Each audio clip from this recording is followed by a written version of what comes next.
Setelah ganti setang seher, kita cek dulu jalur olinya dari as sebelah kanan kita masukkan. Nah, udah keluar di bagian setang sehernya. Kemudian untuk bearingnya dua-duanya kita ganti ya. Nah, seperti ini kita kasih pelumasan.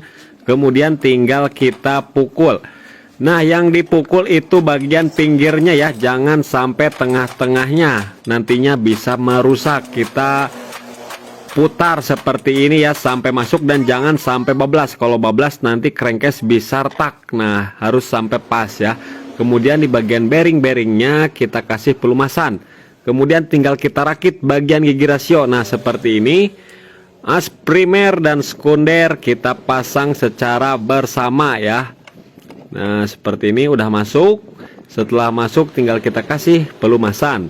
Kemudian tinggal kita pasang capit udangnya. Nah, jadi jangan sampai terbalik. Kalau misalkan seperti ini salah. Nah, ini yang benar.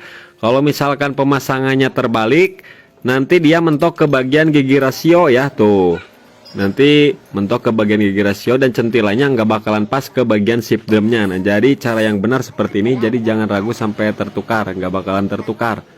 Nah, ini yang salah seperti ini. Nah, ini yang benar ya. Kalau yang salah itu nggak bakalan masuk. Nah, setelah itu tinggal kita pasang pennya ya, ada per atas dan bawah. Kemudian tinggal kita pasang bagian sip drum. Kita kasih pelumasan di bagian bearingnya. Kemudian di atas ini ada per, kemudian ada semacam centilan itu untuk lampu netral 1 2 3 4 ya. Setelah itu tinggal kita masukkan capit udangnya ke bagian sip drum, tinggal tekan saja bagian pennya. Nah, ini udah selesai ya, teman-teman, tinggal kita kasih pelumasan. Setelah itu tinggal kita cek ya, teman-teman, kita putar, kita cek bagian giginya. Pokoknya untuk sip drumnya itu harus berputar ya. Harus bisa berputar seperti ini tanpa ada mentok-mentok ya. Paling kalau mentok nanti kena plat yang ada di gigi itu ya. Yang gigi besar itu sebagai setelah gigi 4. Kalau mesin jalan itu nggak bisa dioper lagi. Kalau mesin tidak digas, dia bisa netral ya. Dari 4 bisa langsung netral. Nah, seperti ini. Setelah itu tinggal kita pasang bagian gigi engkol. Nah, cara pemasangannya seperti ini, pasang gigi kemudian pasang ring ya. Nah, bearing-bearingnya kita kasih pelumasan. Kemudian untuk pemasangan bagian bearing sebelah kiri di bagian magnet, kan itu motor Yamaha itu lengket ya, seret. Jadi bisa kita tracker, bisa kasih pemanas seperti ini kurang lebih 2 menitan ya. Nah, setelah itu kita masukkan, tunggu sampai dingin kurang lebih 2 menit. Nah, setelah dingin tinggal kita rakit.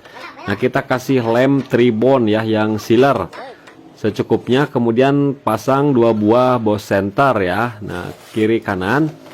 Kemudian tinggal kita pasang crankcase sebelah kiri. Nah, untuk mudah ya, supaya mudah, kita pasang dulu ring di bawah, kemudian gigi engkol. Nah, harus sampai pas ya, teman-teman, sampai pas. Kemudian tinggal kita masukkan crankcase sebelah kiri. Nah, seperti ini harus sampai pas ya. Jadi ringnya jangan sampai bergeser. Nah, tinggal kita tekan aja. Nah, kan mudah ya, teman-teman, harus sampai merapat. Nah, setelah rapat seperti ini kita cek, tinggal kita pasang saja baut-bautnya. Dan untuk baut-bautnya itu ada yang panjang, ada yang pendek. Jadi usahakan 1 jari ya, 1 telunjuk. Nah, kalau misalkan terlalu mendem berarti itu terlalu pendek. Jangan terlalu tinggi, jangan terlalu pendek. Minimal 1 jari ya. 1 jarian kurang lebih 1 cm kalau di senti ya. Nah, kita pasang, jadi jangan sampai lupa untuk tata letak baut-bautnya. Kemudian tinggal kita kencangkan dulu secara merata. Jadi jangan dikencangkan satu-satu, sampai merata saja dulu. Setelah rata semua tinggal kita kencangkan secara secukupnya ya, secara merata juga dan menyilang supaya rata. Nah, setelah itu di bagian sebelah kanan itu ada 2 buah baut lagi ya, pengencang.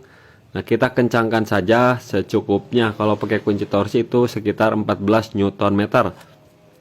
Kemudian sisa-sisa lemnya kita bersihkan menggunakan lap ya, jangan nunggu kering. Tinggal kita putar, bagian krekasnya harus lancar seperti ini. Kalau misalkan macet berarti itu ada yang salah, bukan salah, kurang tepat, bearingnya masih miring ataupun krekasnya nggak center. Kemudian tinggal kita pasang pen ya di bagian sip drumnya, kemudian bintangannya kita pasang. Nah, untuk bintangannya tidak bakalan terbalik karena berbeda ya. Kalau misalkan salah posisi nanti lubang bautnya nggak pas. Nah, kemudian untuk bautnya baut yang ada ring, kemudian bautnya baut L. Nah, seperti ini. Kemudian tinggal kita kencangkan langsung ya, secukupnya saja. Setelah kencang semuanya, tinggal kita cek juga ya bagian giginya. Kita oper-oper ya teman-teman. Nah seperti ini, kita putar-putar. Pokoknya si bintangannya harus sampai berputar ya. Dari netral bisa ke 4, dari netral bisa juga ke 4, dari 4 bisa juga ke netral ya. Karena ini untuk Jupiter MX itu bisa seperti itu ya, karena di bagian ship drumnya tidak ada pembatas ataupun tidak ada mentoknya. Kemudian engkolnya kita tes. Nah engkolnya juga berfungsi ya. Nah jadi seperti itulah tutorialnya, nanti video selanjutnya dilanjut di video selanjutnya.